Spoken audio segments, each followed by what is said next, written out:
I was sure that fate was on my side. I wasn't exactly reaching for the stars, but life was going more or less well. By the age of 24, I had landed a pretty good job. I was a tennis instructor. I'd loved this sport since childhood, and now I could do it all the time, teaching others. And on top of that, I was getting paid for it. Not everyone is lucky enough to do what they love for a living, so I really valued this job. Granted, the pay was pretty modest. With that kind of salary, I'd never be able to afford my own place. But I got lucky with that, too. A distant aunt, who had no close relatives besides our family, left me her apartment as an inheritance. Just like that, out of the blue.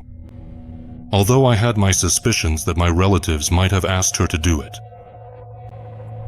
Her only son had become an alcoholic and died before he could even make it to the apartment. In a drunken stupor, he fell badly down the stairs and broke his neck. After that, Aunt Natasha was helped by my mom and grandmother. I rarely saw her and didn't take part in any of that. That's why I was so surprised when I found out the apartment had been signed over to me. I moved into that old house on Chekhov Street, put up new wallpaper to replace the worn-out ones, and swapped the old creaky bed for a new one with an orthopedic mattress. Little by little, I settled in and managed to set up a bachelor's life of sorts. As my finances allowed, I did renovations and bought furniture. Then I started paying attention to the people around me and found out that there was an interesting girl living in the next entrance. She was pretty, actually, very pretty. Or maybe she just happened to be exactly my type. I immediately liked her dark chestnut hair, her expressive eyes, and her lips that always seemed slightly parted.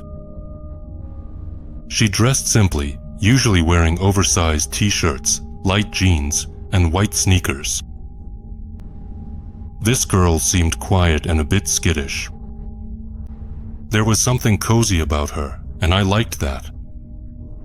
Right away, I wanted her to notice me too. I found myself unconsciously showing off in front of her. I'd walk by with a tennis racket slung over my shoulder, put on a serious face, and run my fingers through my hair. And finally, I got a chance to show some chivalry. She was coming home with a big box from the pickup point, and I ran over to help her with the door. "Thank you," she said, looking me in the eyes. Now I had a reason to say hi to her. It seemed like she was curious to get to know me too. But I didn't want to come off as pushy or scare her with too much assertiveness. I thought, let things develop on their own.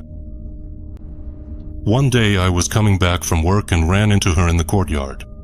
"Hi," I said, smiling. "Hi," she replied, and asked, "Is that a racket in your case?" Even though it was pretty obvious. "No, it's a weapon," I answered, putting on a serious face. "Actually, I'm a hired assassin." "Yeah. And the best way to lie is to tell the truth." The girl smirked, and her eyes sparkled. That's how we started talking. It turned out her name was Christina. She was a year and a half younger than me and was in her final year at the law school in our city. She rented an apartment and lived alone. Just like me. And we had a lot of interests in common, too. We liked the same TV shows, food, and other little things. Christina said that she had always been interested in tennis too, but never had a reason to try it. After she said that, I didn't even have to come up with an excuse to ask her out. She didn't play very well, of course. She kept dropping the racket, missing shots, and couldn't see the ball well because of her poor eyesight. But it was obvious she was having fun. She was sweating buckets, but she didn't give up trying to get better at the game. "If everyone had your determination, I'd be out of a job," I joked, trying to encourage her. "And stop buttering me up," she exclaimed, hitting the ball off to the side. I know I'm way too clumsy for tennis. I used to be really clumsy myself, but if you do what you love every day, you just can't help but get good at it. After a couple of hours on the tennis court, our relationship started to progress rapidly. We spent every evening together, going for walks, watching movies. Christina came over to my place, and I visited hers. And one day, just for a change, I suggested we go to the cinema. I hadn't been there in ages, but I remembered that I used to enjoy it. We met up outside her house, just like we'd planned. Christina took my arm, and we set off, planning to walk to the mall. But suddenly, she stopped abruptly and pulled me in another direction, even though it wasn't the shortest way to the main street. "What are you doing?" I asked in surprise. "Let's just go a different way." "We're not in a hurry," Christina replied, gripping my arm even tighter. "They say you should change up your usual routes from time to time." I silently agreed and followed her. But when I looked back, I realized what had made her change course. In the direction we had been heading before, there was a strange man standing. From a distance, his facial features looked creepy, almost grotesque. He was completely bald and shiny, like a wax figure. His eyes were huge, bulging, and round, just like a fly's. And his mouth was so big, it looked more like an animal's maw, as if his cheeks had been torn open from ear to ear.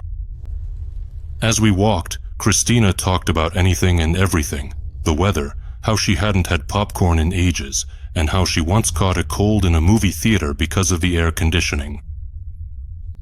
It seemed to me that she was trying to distract me, to avoid an uncomfortable topic. But I asked anyway, who was that person standing there? "Do you know him?" "Who do you mean?" the girl asked quietly, looking completely confused. "We were walking, and there was some guy standing on the road, and you pulled me the other way," I reminded her. "Who was he?" "There was no guy there." Her words sounded like nonsense, because I was sure I had seen someone. "Are you kidding me? You wear glasses, so you definitely should have noticed that weird, creepy passerby." "Well, there was someone bald and menacing. I got scared, didn't want to get into trouble, so we left," Christina answered nervously. "Who was that? Why did he look so scary?" I kept pressing. "How should I know?" Christina let go of my hand. "Just some guy, maybe a thug or a homeless man. Why are you grilling me about this guy? Go catch up to him and find out who he is yourself." All right, sorry." I didn't want any conflict, and I couldn't even understand myself why I was so worked up over some random scary guy on the street. "Let's be friends."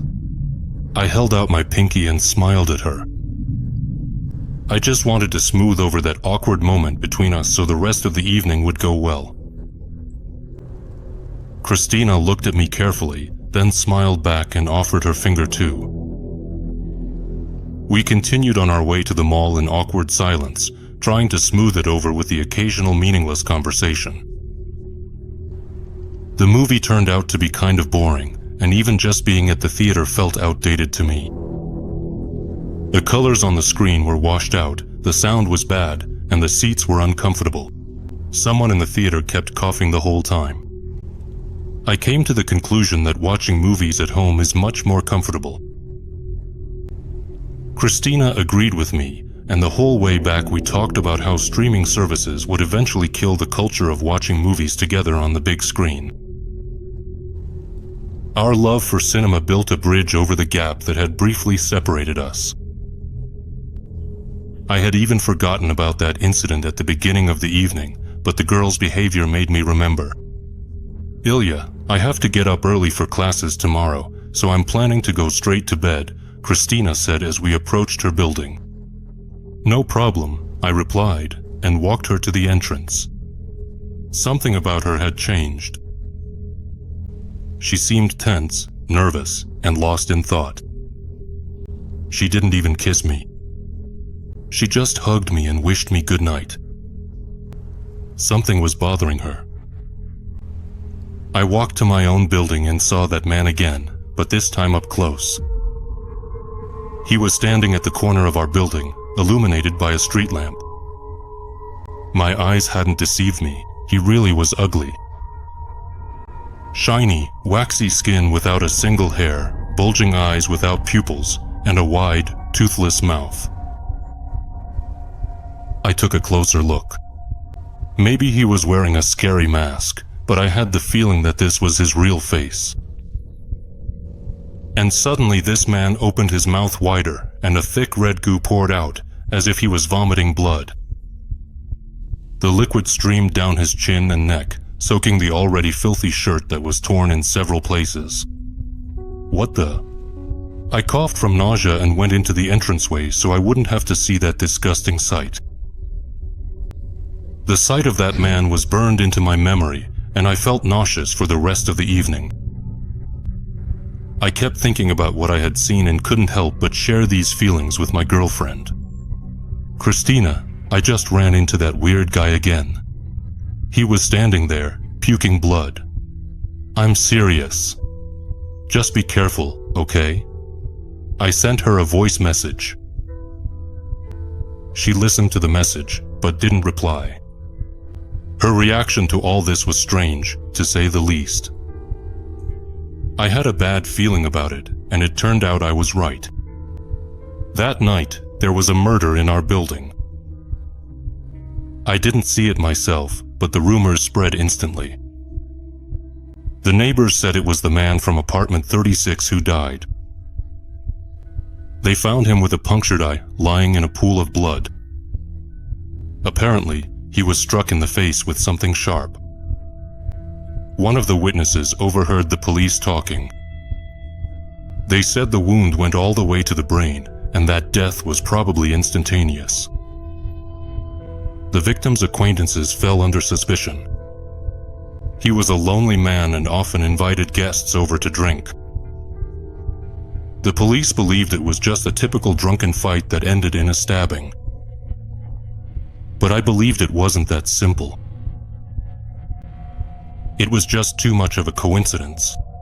First, that terrifying man appeared, and then came the gruesome death of one of the neighbors. There could be a connection. In the evening, when Christina and I met at my apartment, I didn't want to keep quiet about it and shared my suspicions with her. She listened to me in silence, then said, "Ilya, let's not talk about this." "Why? Do you know something?"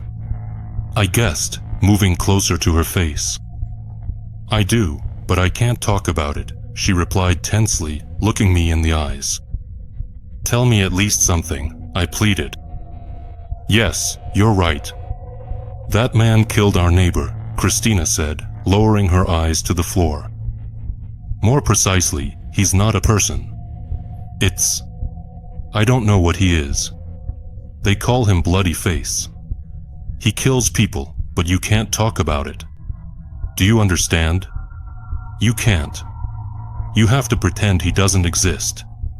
And if you start talking about him, there will be more victims." A tear slipped from the girl's eyelashes and rolled down to her lips. All right, calm down, I get it.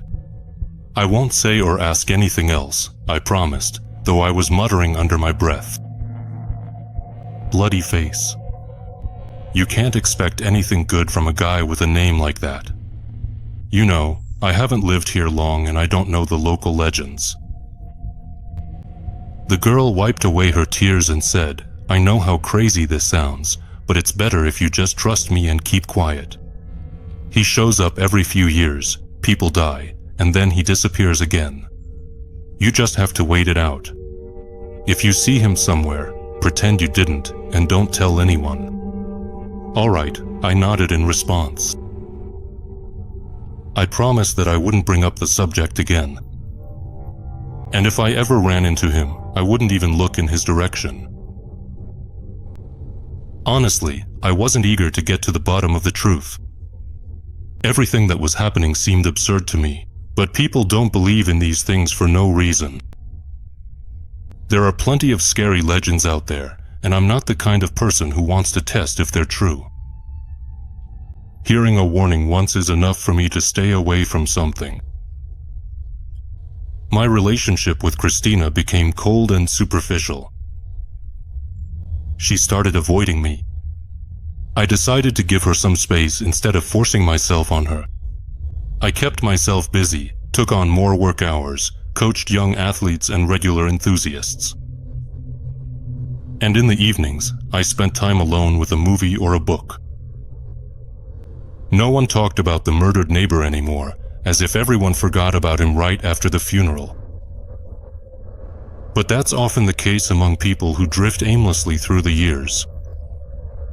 There was this drunk, he drank with someone, did odd jobs here and there, then died.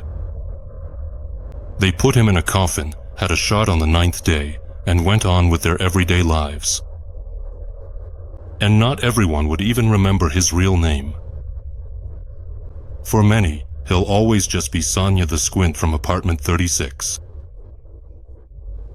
I hoped that the guy called Bloody Face had already disappeared. But one morning, when I stepped out into the yard, I stepped in something sticky and gooey with my shoe. Damn it! I just cleaned these, I swore loudly. It looked like phlegm mixed with blood. There was a whole puddle of red slime on the porch. He puked here again. So, he's still wandering around somewhere nearby. What does he even want here? I stepped off the porch, wiped the gunk off my shoe, and headed toward the bus stop. As I was passing by the garage complex, I suddenly felt a heavy gaze on me. It was like it drilled into the back of my head, making me stop and look around immediately. It was him. The creepy man was standing on top of one of the garages. His bald head gleamed like it had been polished. His eyes were bulging out of their sockets. His toothless maw opened as wide as it could go, and red slime dripped from his chin, tapping out a rhythm on the tin roof. What a terrifying creature. It gives me the chills. You can't notice him, he doesn't exist, I reminded myself and kept walking, hunching my head into my shoulders and shoving my hands in my pockets, as if trying to make myself less noticeable. That same day, Christina called me and suggested we meet up. Her call came as a surprise. She showed up as if to check on me, like she wanted to see how firm I was in keeping my promises. "What's new with you?" she asked. New? Nothing really. Work, home, home. "I did miss you, though," I said, trying to hide my anxiety. "And you?" Same old, same old. "Maybe we could watch something tonight," Christina suggested. I accepted her offer without hesitation, and we spent the evening watching a comedy show where comedians answered everyday questions from their viewers. And it was kind of funny, but I just couldn't get that creature out of my head. Its image got stuck in my mind, looping over and over again. I was staring at my laptop screen, but all I could see was that freak's disgusting face. I still liked Christina, but our relationship had hit a standstill. Everything had become kind of awkward, weird, and unstable. I realized that maybe the appearance of that strange creature was to blame for all this. And I was willing to wait until it was all over.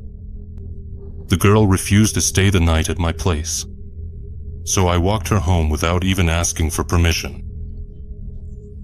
I just wanted to make sure she at least got home safely. "Good night, Ilya." Christina gave me a quick hug and went inside, and I headed home myself. I walked, glancing around to see if he was lurking anywhere nearby. The streetlights were on. The yard was empty. Only someone's cat was sitting on the bench, watching me intently. "That's good," I thought as I entered the building. I went up to my floor. The sound of my own footsteps echoed unnaturally loud in the quiet of the night. I felt like someone was watching me, and that feeling was unbearable. A foreign, piercing gaze seemed to bore right through me, drilling into the back of my head. Fear flickered inside me, and hatred burned. I just wanted to enter my apartment without looking up the stairs, but I couldn't help myself. He was standing there. The moment I looked at him, he opened his vile maw again. And from it, a never-ending stream of crimson slime gushed out. It splashed out as if from a bucket, trickling down the steps and pooling in a puddle at my feet. Just try to pretend you don't notice something like that. But I managed. I suppressed my fear and disgust, opened the door, and went into the apartment. All my shoes and the cuffs of my jeans were splattered with crimson drops. Bastard, I hope you choke on your bloody vomit. I kept silent, said nothing to anyone. But it didn't help. That night, a neighbor was murdered in my building. She was a kind, lonely woman, plump, rosy-cheeked, and always smiling. She always greeted everyone who passed by and never quarreled with anyone. She never had any shady visitors, and she was never found drunk outside the building. The neighbor led a quiet life as a retiree, trying not to bother anyone. Who would have any reason to kill her? And the circumstances of her death were strange. The door to her apartment was open, and she was lying by the threshold with a wound to her heart.